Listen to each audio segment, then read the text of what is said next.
Welcome to Larkin-Gowan Insights, accountancy and business advice for all, the series that gives you bite-sized tips and guidance on tax, funding, legislation, reforms and much more. With case studies, business advisory and sector specials and even interviews, our team of experts are committed to helping you navigate the world of accounting and finance with a variety of presenters from across our specialisms. So, let's get on with today's show. Today's episode within our Life Cycle of the Business series is on growth. Now you're an established business and how to look at the growth strategies going forward. We're joined by our colleague, Will Gibbs. Will, would you like to introduce yourself, please? Hi, Megan and Alanah. Thank you for having me on. My name is Will Gibbs and I sit within our business team at Larkin-Gowan, and I specialise on helping businesses grow.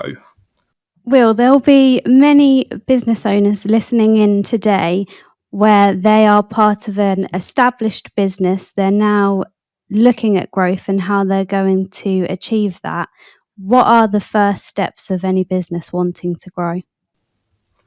I think it's a question we get very often from our clients. And The first step that I would always say is do we understand where the business currently sits? How well do we know the current position and the breakup of what actually is delivering our results? So key things to consider are areas like turnover. You'll be doing your statutory accounts, and at the end of the year, I'm sure you'll know what your turnover for the year is. But do you actually know the breakdown of that by your product or service, all the way down to the profit? What actually drives home the profits for the business? Are you spending a lot of time focusing on certain products or services which perhaps deliver high turnover but don't deliver a lot of profit, or vice versa? So for me, the first question is always, how good is the current position and how good is the understanding of the business owner of where they want to get from? Because when we talk about growth, the first question is, where are we growing from? Perfect, exactly. And I think it's important to note as well the key part that digital software plays in this. So for example, Xero, you can track your different products and the sales through those, can't you? And you can also get the live data out of those accounting software packages, which helps you view the now. 100%. The days of having to record down in books what you've sold and how much of it was are long gone, and the ability now to be able to just pull up on your phone or your laptop or computer and see live access data of where your sales sit. And if you are using good platforms and using them correctly, the split and analysis you can pull out of that is pretty integral to when you look behind a business, and particularly when you start talking about growth. You say that. I was actually reading some meeting notes earlier that were handwritten, and I had the piece of paper pretty close trying to figure out what the number was, and I thought to myself, thank goodness we've moved away from the cash book days. well I know at Larkin-Gowan we have a big medical team, and the doctor's notes for accounting records can also be a textbook challenge. So yeah, I'm pleased that the days of handwriting, my handwriting's no better either. So you've got your now, you're looking at your sales mix and your products, but where can you go from there? How do you know how good your now is and what you want to get to? So I think the key question there is where are we trying to get to? If we know where the business sits today, and we know as motivated and ambitious business owners, we want to grow and move forwards. But what does that actually mean? How far do we want to grow? And what are we talking about when we look at growth? So a lot of business owners will fixate, rightly or wrongly, around turnover. It's probably the easiest number to look at and understand from your business. So you will see a lot of business owners that when they talk about growth, what they're referring to is how can we sell more, which is completely fine. And how much more? Because we look each year at inflation results and targets. But does that actually mean that your growth in turnover is the business growing, or does it just mean that you are moving in line with the wider economy? So actually understanding what's realistic is a key next step. So in building those targets, ideally, we always encourage business owners to have some form of relatively reliable forecast or budget for the period that they're looking at. Typically, we'd be talking a year or maybe a couple of years. Whilst forecasts and budgets always have their limitations, because being realistic about it, you can never predict the future, so you're never going to get it right. Forecasts are always either lucky or wrong. They are very important in tracking how you're actually performing relative to your targets. If you don't have a forecast or budget and you just say you want to grow, is £1 worth of growth, does that mean you've achieved what you wanted to do? Or is actually you're talking about higher numbers than that? So understanding a forecast for where you want to get to, and then having it in a way that you can monitor, ideally on a monthly or regular basis, so you can track your performance against the target, is a key. Whilst it doesn't necessarily cause the growth, it allows you to actually see what's going on and understand what you're trying to achieve. Yeah, so if I'm no longer Mystic Meg and I need some help with actually coming up with those budgets and forecasts, people can use, now you're an established business, you can go back and look at possibly trends that you've had previously. How would people kind of look at budgeting going forward, targets going forward? 100%. I think we are naturally inclined, particularly as accountants that are super exciting and always focus on the numbers. We often look backwards and look at historic results and think, last year we grew by this amount. So therefore, when we look forwards, we think, well, if we target growth of the same, there's some sort of logic behind that. Now, that is a perfectly reasonable approach, and looking at trends over a period of time to try and steer you where you think you might be going over the next year or two does hold a lot of logic. However, what we've seen, particularly in recent times, is that the past doesn't dictate the future that well. The obvious scenario to bring up and probably mention is COVID. So nobody saw that coming, and the lockdowns associated with it. And as a result, anyone who looks back now at their results, particularly in the early 2020s, will not really indicate where the business is going to go in the mid 2020s, so and beyond. So that clearly, looking backwards, does help, but is massively limited. I would normally encourage, whilst that might be a starting point, to look at what the current expectations are. So if you are a business that takes forward orders or has a pipeline for long-term projects or has repeat customers that we know come through each year, all of these things can help steer where we actually anticipate the next 12 months to go. Obviously, the further forwards we look, the harder that becomes. Not many businesses have the luxury of seeing what their sales are likely to be over the next 3, 4, 5 years. Some do, but not many. I think it's also important as well to note that when you're doing a forecast or a budget, it doesn't necessarily have to stay the same for the whole year.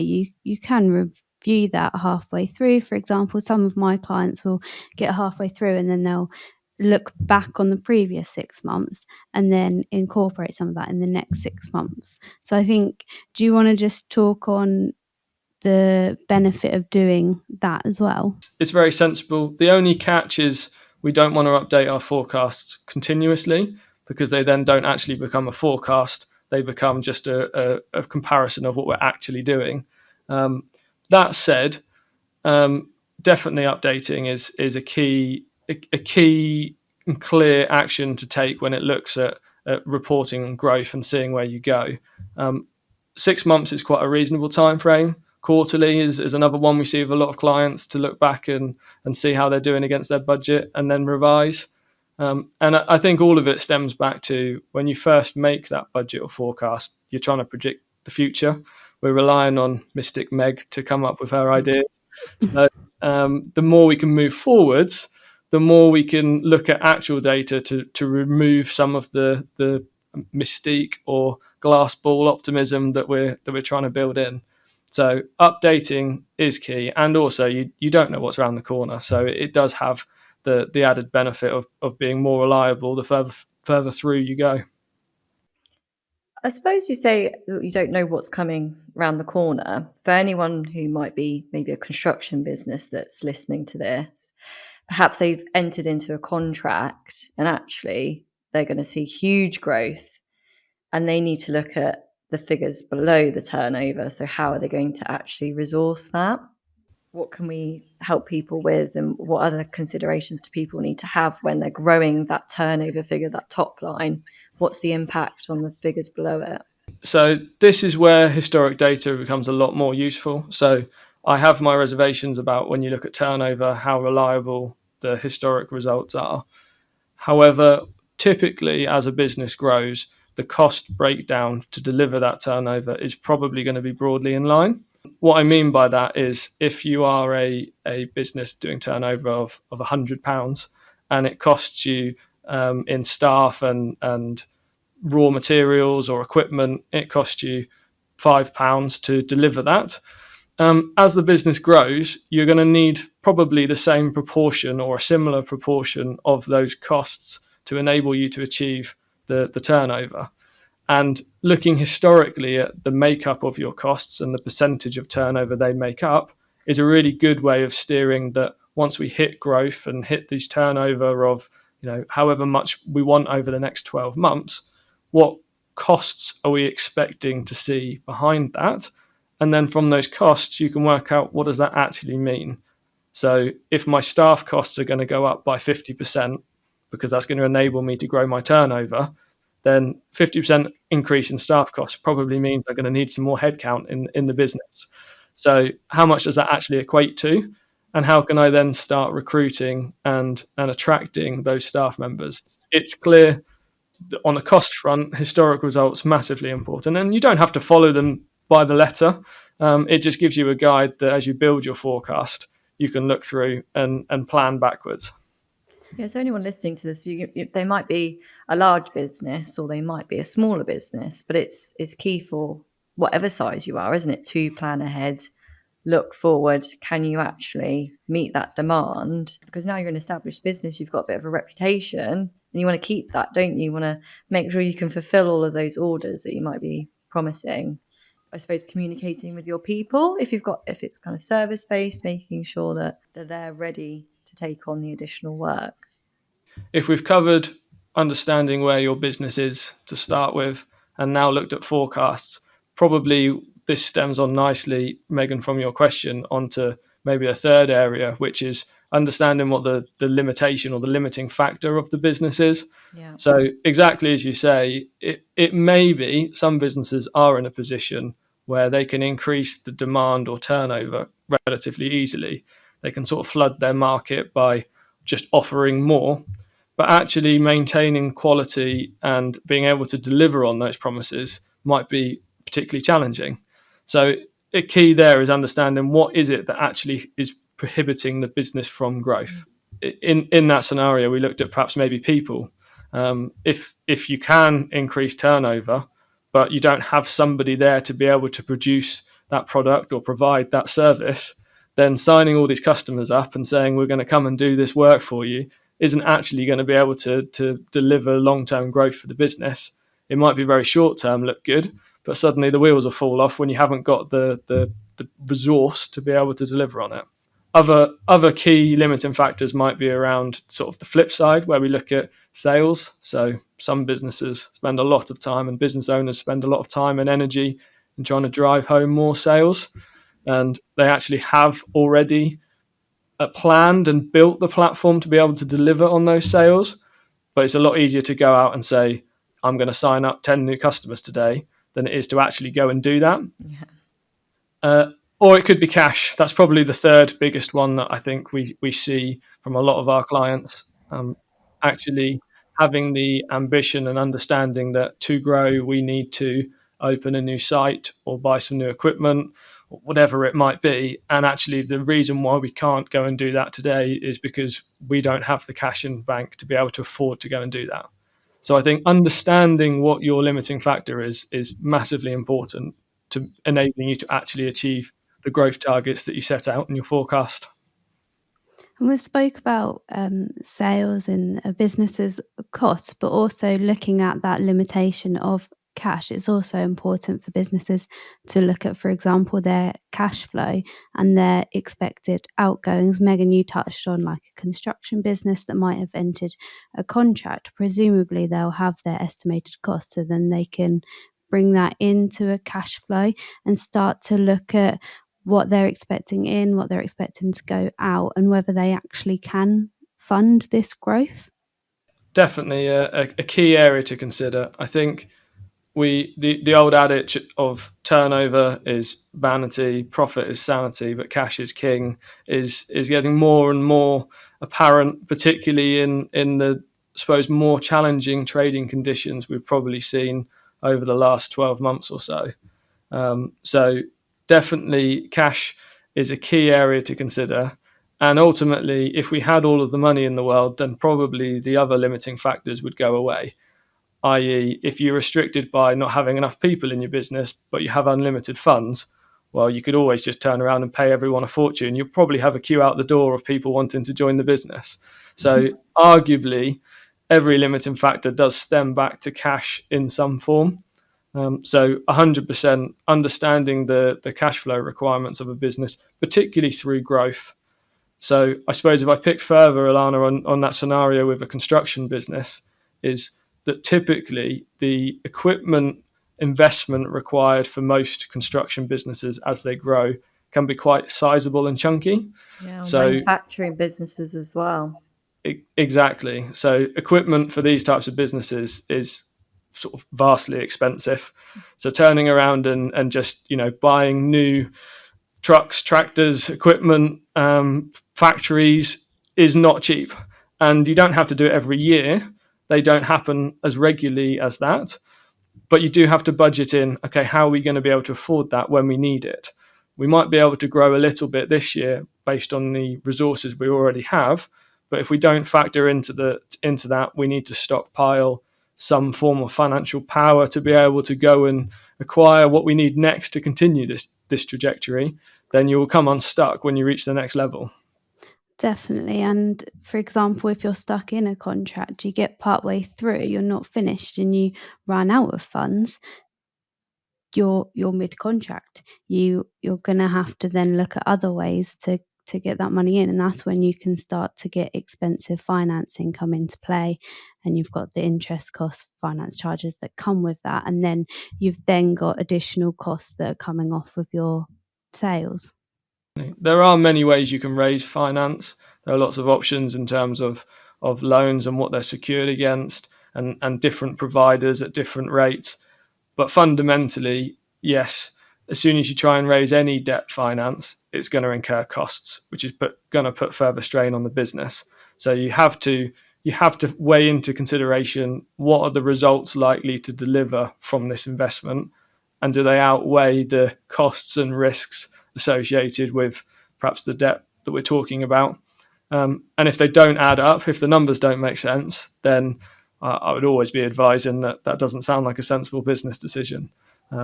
Let's find an alternative route. There's something else we can do. There's another way we could maybe achieve the same end result, or a different way of structuring this to be able to deliver what we need. So we don't just have to walk into the first option that came to mind. And these are all relevant points, aren't there? For if you're sitting in the board meeting, you're trying to come up with your forward forecasts and your budgets, it's important to start thinking about these issues that you might face and the impact that they're going to have on your forecast, rather than just applying, for example, an inflationary rate. If you know things are going to come up, then the point of forecasting is when you should start thinking about pulling those in. And I always encourage to try and challenge, if you have set a forecast within your business, is challenge each other or yourself on what that actually means. So exactly as you say, I think that we inherently like to set targets that we know or think we are going to achieve, because then we get the satisfaction of, haven't I done a good job because I've delivered on what I thought we were going to? And I don't knock that. We probably do that ourselves in our business as well. But if you can actually set yourself a target which pushes you and is aspirational, realistic, but aspirational, then it will give you the platform to drive home growth. typically the most successful businesses I think we see, or certainly I see on a regular basis, probably never hit the targets that they set for themselves. They might come close, hopefully, but because they have the ambition, they always put it just slightly out of reach to keep on stretching themselves to go further, as opposed to the businesses which, grow in line with inflation. And that's not to say that doesn't represent success, because for some businesses, depending on the environment they're operating in, actually standing still can be a great success. But as we're focusing today a lot on growth, and a lot of the clients I deal with is focused on growth, typically we'd say standing still is not achieving growth, but not necessarily a failure. So you talk about setting those targets and stretching yourself a little bit. So as the accountant, I suppose a lot of our clients, we then have regular catch-ups with them and we hold them to account. Okay, last time you said you're going to do this. Have you done that? So what other support could a business owner look to get? First and foremost, it's monitoring. I think that's the biggest key. So if you've set yourself a target, also set the parameters of when am I going to look at how I'm doing relative to that target. And at that point is then, who am I going to look at this with? It might be that in your existing business structure, you have a lot of key individuals and contacts that are well trusted and all understand the business and the ins and outs. And when it comes to reviewing these forecasts and tracking performance, you have enough voices in the room to bounce around. Outside of that, though, we'd always recommend having professional contacts, but also just a network of similar businesses and business owners or people in similar positions that you can speak to. I think it's clear that regardless of how successful people are at running their businesses, when you only see your business, it becomes very hard to be able to understand what else is going on externally and how is everybody else dealing with these problems or opportunities that I'm faced with. 100% as the accountants, we would definitely recommend come and speak to an accountant. But I'm sure there are lots of other professional services providers that would also have a similar view and of people that would be a good sounding board. The key is having people you can trust, having people that you speak to regularly, and having people that understand what you're trying to do with the business and understand what the results and numbers behind that actually mean. And you've spoke about having an insight and being motivated by your forecasts and not just setting ones that you can tick off, but ones that you actually need to stretch to achieve. But I think it's important to mention as well about communication. So talking about the forecast with, for example, the key trusted individuals which you've touched on, so sales managers, for example, telling them what you're actually wanting to achieve, because they'll then have that buy-in. You're creating the positive culture within the workplace and everyone is coming together as a core group to try and achieve those targets as well. I think sharing the weight of leadership is massively important. And when you run your own business, it becomes quite a big challenge, or what we see from our clients is it becomes quite a big challenge to make every decision and lead everything yourself. And forecasting growth and targets goes in line with that. If you are the only person that knows what your target is or why you're trying to get there, then you will ultimately wear all the responsibility and pressures of whether or not you're on target or going to hit them. If you can chunk it down, it doesn't mean you have to be fully transparent with everybody in the business by any means, but if you can chunk it down to the relevant areas for each other member of the business and set them their target, and everyone is working towards the same goal, what you've enabled yourself to do is I suppose, deleverage yourself and a lot of that responsibility, because it's not easy if you try and wear it all yourself. No, definitely not. We've spoken in earlier podcasts about business owners wearing all sorts of different hats, for example, playing all the different key parts. But also, if you are, for example, a sales manager, you're not necessarily going to know about the costs or not going to know everything about the costs of the business. So you won't necessarily know when you've got price locks, when you've got discounts agreed for the next period, which will also play a part in those forecasts. So you almost can't really do it by yourself. 100%. And I think that's where that's the part of the role that I suppose I probably enjoy the most, is the fact that we are privileged as accountants to see hundreds, thousands of clients across the business. And whilst we don't have an active day-to-day role within most of those businesses, we still see their results, and we still have the conversations with those running the business to understand what it is that's going on behind the scenes. And all of that knowledge leaves us in a position that even if we didn't have the natural business acumen or experience of running businesses, what we've seen is different scenarios and lots of different success stories and failures. And that knowledge is something that is so easy to pass on if we're given the opportunity to have the conversations with our clients. And we're not the only ones. So bankers and insurers, lawyers are in similar positions. And is one of the great things about working in professional services is being able to see lots of different businesses from different industries and being able to relay the messages of where things might look like a bit of an outlier compared to perhaps what other people are doing. So, well, if we put it into practical terms now, and we've got someone who's established where they are, they know what their limiting factors are, can you reel off a few specifics, what they can look out for now? Every business is different, and understanding the makeup and drive behind that business is very important to be able to build any sort of sensible action plan. However, I always think that whenever you're talking about growth and trying to suggest different options that a business might be able to take, if you don't actually give some sort of context or things to consider behind it and just talk high level about how you might, say, increase sales, then it doesn't deliver a lot of value to the listener. So if I try and run through a few different key areas that typically we see are limiting growth for our clients and some of the ways you may be able to deal with it, hopefully it gives a little bit of a flavour of different options and things that you might want to think about behind the scenes. Fab, thank you. So if I start with sales, which is a very common one, how do I grow my sales? There's lots of different avenues you might take that. You might want to consider your current pricing and your pricing structure. You might consider the variety of products you're offering and where that sits within your marketplace. It could be the quality of products, whether that's over quality or under quality. It could be looking at marketing and advertising. It could be upskilling your sales team or whoever's actually in charge of sales within the business. If we look at people, which is another key area, it might be that you want to consider how you're actually incentivizing the existing employees and whether they're aligned to your objectives. It might be whether there is an issue with existing staff and onboarding new staff, or whether there is an opportunity to reallocate management resources to realign the current resource of people you have.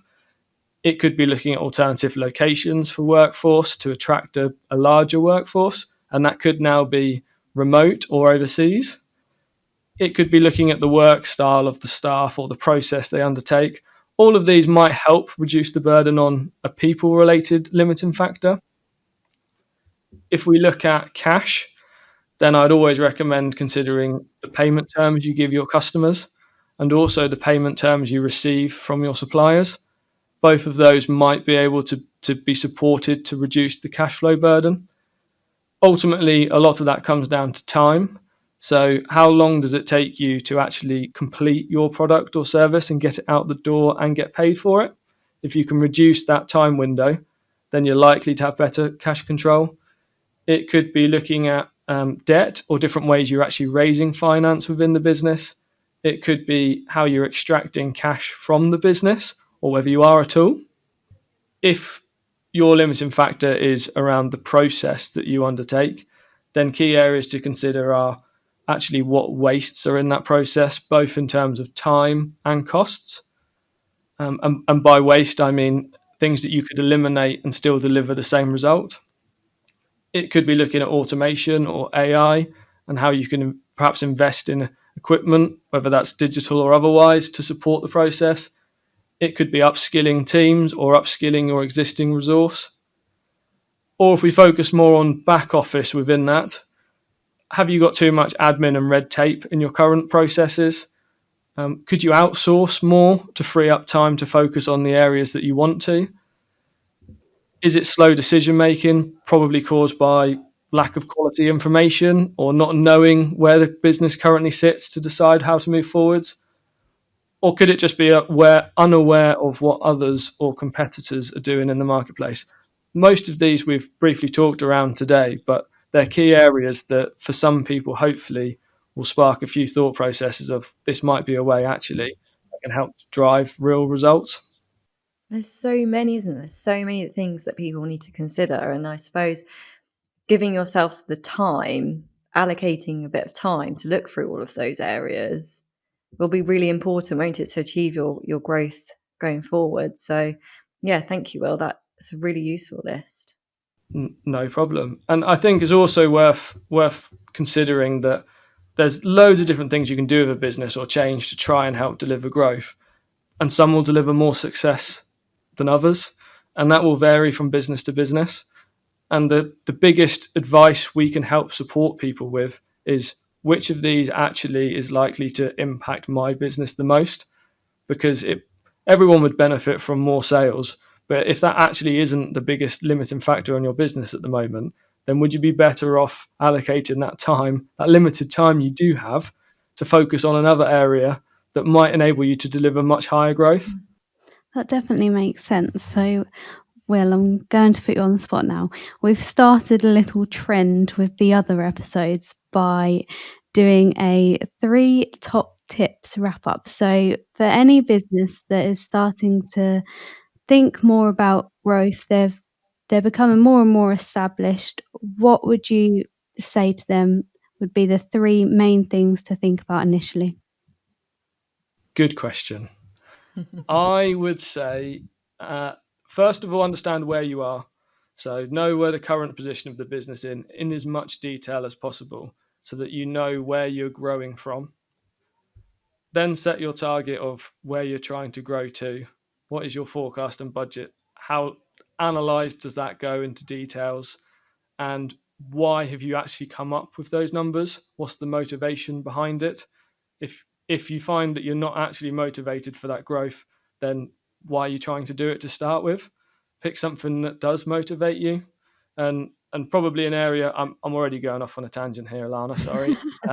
But probably an area that we haven't yet talked about is that as accountants, we massively focus on financial growth and financial results. But it might be that for your business, what you're actually interested in is something non-financial. It could be the amount of people you're helping or supporting or interacting with. It could be the number of staff that go home with smiles on their faces. It could be that you want to grow by your reputation in the marketplace, or how big you are in terms of who knows who you are and what you do, whether you're on national TV or whether you're a small business that only the people on the same road as you have heard of.